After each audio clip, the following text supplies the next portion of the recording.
informe qu'il a eu un accident. J'ai demandé à lui parler, mais il m'a fait savoir qu'il arrivait à peine à parler. Je demande à l'État de l'aider parce qu'il voulait vraiment servir son pays. Cet autre parent de victime originaire de Koungheul est aussi gagné par l'angoisse. Il lance un appel aux chauffeurs de bus de transport en commun. Je suis venu à l'hôpital pour m'enquérir de l'état de santé de mon fils qui fait partie des blessés.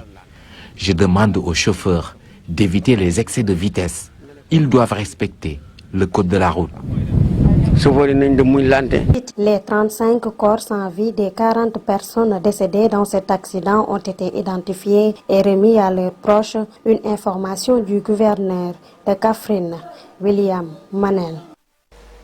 Disait tantôt, Vélingara a payé un lourd tribut dans cette tragédie, Cheikh Tidiane Diao. Oui, Vélingara Fati a perdu plus d'une trentaine de ses fils chez l'activiste Moussa Soumbundu. La tristesse se dit sur tous les visages, de même que chez les Kandé et Loum. Les populations exigent plus de mesures face à ce genre de drame. Là-dessus, je vous propose de suivre cet élément signé Mamadou Fall, Tierno Larameni, nos envois spéciaux sur place. Département le plus touché, plus d'une trentaine de personnes natives de ce terroir ont péri dans un accident à Kaffrine. Le décès d'une célébrité de la localité crée plus de mois. Ici, c'est la concession des Soumbundu où habitait Moussa, l'activiste. Sa mort a surpris plus d'un. C'est Djiboka qui m'a appelé vers 4 h du matin pour m'informer que Moussa a eu un accident. J'ai été surpris, je lui ai dit, si tu m'appelles à cette heure, c'est parce que Moussa est mort. Malheureusement, il m'a répondu oui. Hélas, il est parti.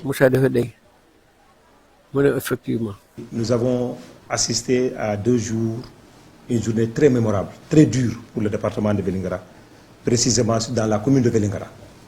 Nous avons perdu 4 fils de Vélingara. Ça a été un climat très douloureux. Il fut un soldat de la cause juste. Vélingara perd désormais un de ses dignes fils. Moussa s'est battu toute sa vie contre les accidents de la circulation. Il a tout le temps sensibilisé sur la sécurité routière. J'espère bien que l'État va prendre en compte cela parce qu'il a toujours servi son peuple. Si on parle de conseil interministériel aujourd'hui sur les accidents, c'est en partie grâce à lui. En épouse dévouée, Marietou Baldé s'en remet à Dieu. Pour elle, Moussa Soumbundu symbolisait la vie. Il m'aimait beaucoup et il le faisait savoir à tout le monde, même sur la toile. Autre famille éplorée, celle des Kandé et des Loum. La première a perdu père et fils et la seconde, une épouse en état de grossesse.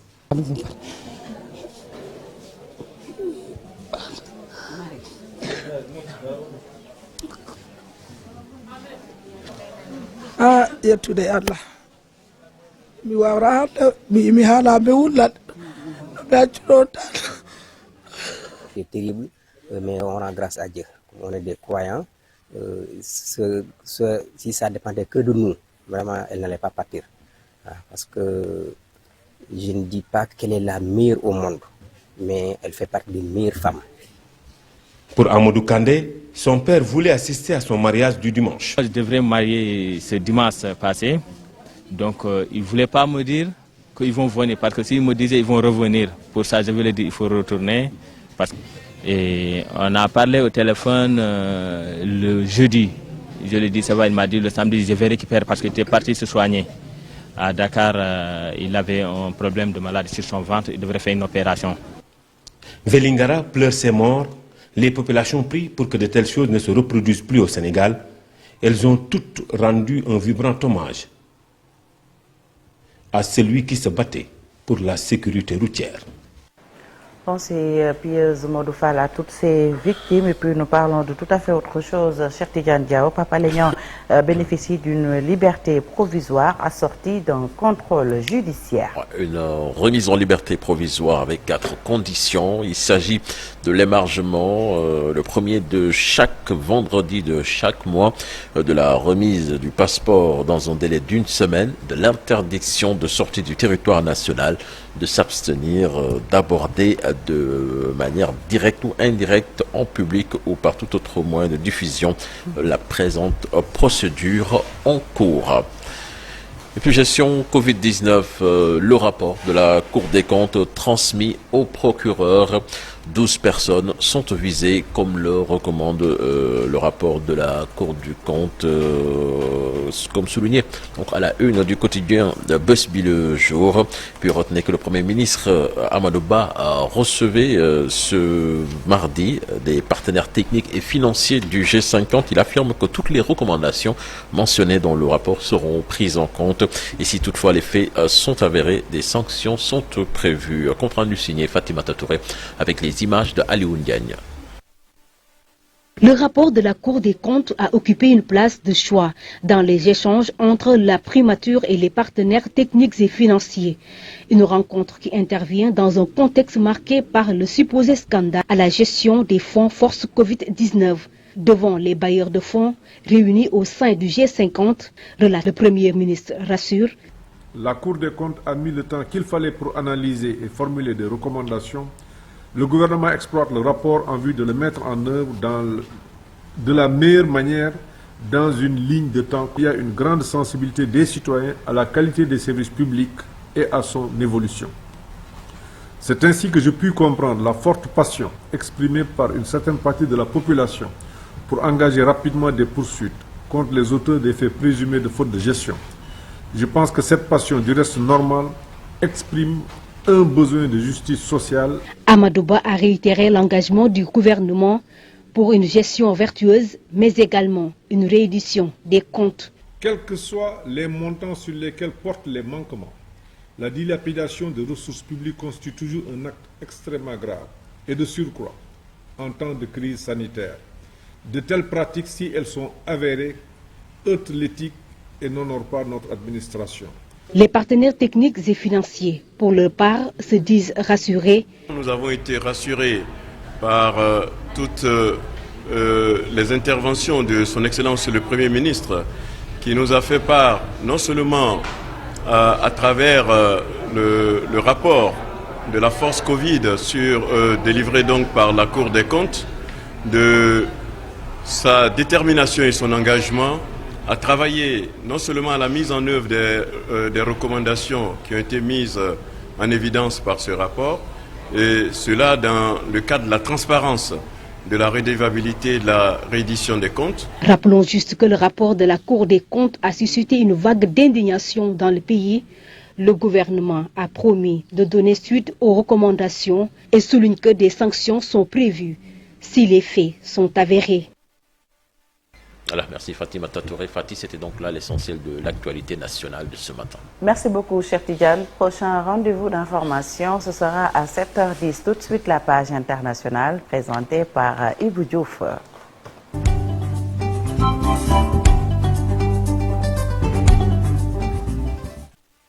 Bonjour Ibou.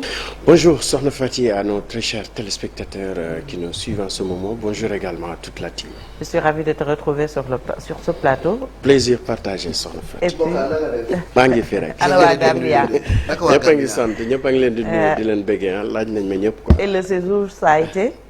Machallah, c'était bien quoi. Alors, démarrons la page internationale. En Inde, dans l'Himalaya, une ville de 20 000 habitants est menacée d'effondrement. Exactement, Sokhna Fati, il s'agit de la ville de Josimat en Inde qui est victime donc de travaux routiers et hydrauliques voulus par Narendra Modi pour développer massivement le tourisme religieux dans cette région.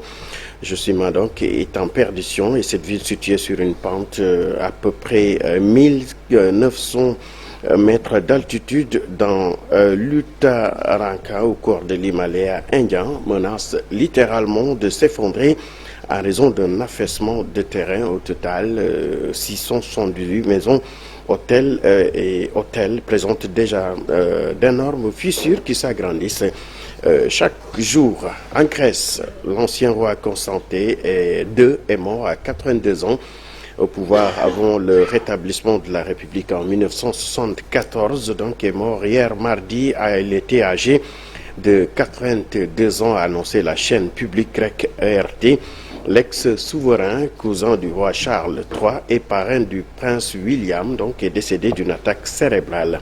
Il avait été hospitalisé à Athènes la semaine dernière, souffrant de problèmes respiratoires, selon sa famille. En Australie, le cardinal George Pell, dont la condamnation pour maltraitance d'enfants a choqué l'Église catholique avant d'être annulé, est décédé également à l'âge de 81 ans. L'ancien trésorier du Vatican est le plus haut clerc catholique d'Australie et le plus haut responsable de l'Église jamais emprisonné pour de telles infractions.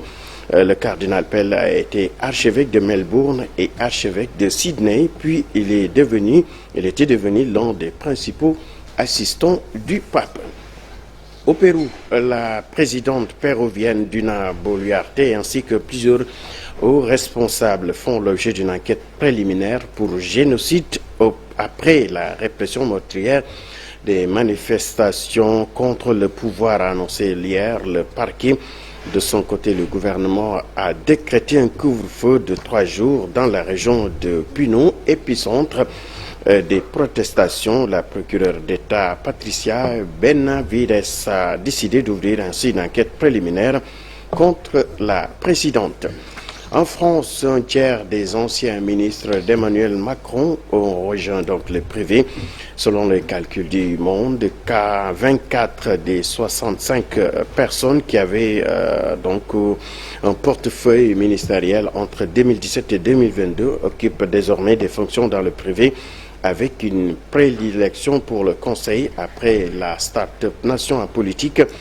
La Macron Touch dans l'économie. Depuis la fin du premier quinquennat du président de la République, pas un mois ne passe sans qu'une entreprise annonce avec fierté le recrutement d'un de ses anciens ministres. Pour terminer, Fatih, aux États-Unis, cette pièce de 1000 milliards de dollars qui peut sauver les États-Unis de la faillite. Ce n'est plus la planche à billets, mais la presse à monnaie qui pourrait donc saluer les États-Unis de la faillite. Joe Biden pour ordonner de fabriquer une pièce de 1000 milliards de dollars en platine. Il n'aurait ensuite plus besoin de l'aval du Congrès pour relever le plafond de la dette dont l'échec entraînerait un défaut de paiement de la première économie mondiale. Sokhna Fati.